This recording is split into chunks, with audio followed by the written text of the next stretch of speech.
Assalamualaikum warahmatullahi wabarakatuh. Hari ini cabaran dan dugaan terhadap agama kita semakin mencabar. Tapi kita harus pegang teguh kepada landasan agama yang sebenarnya yang dibawa oleh Nabi Muhammad SAW.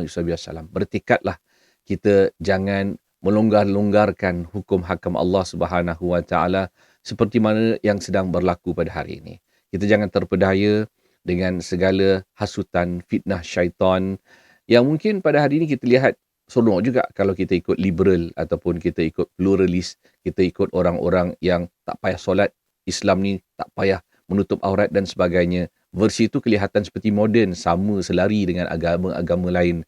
Tapi kita tidak boleh seperti itu. Kita harus berpegang teguh walaupun seandainya kita tidak dibenarkan lagi untuk mendirikan solat sebagai jemaah, kita tetap harus berpegang teguh, laksanakanlah untuk kita dan ahli keluarga kita. Peliharalah dari siksa neraka.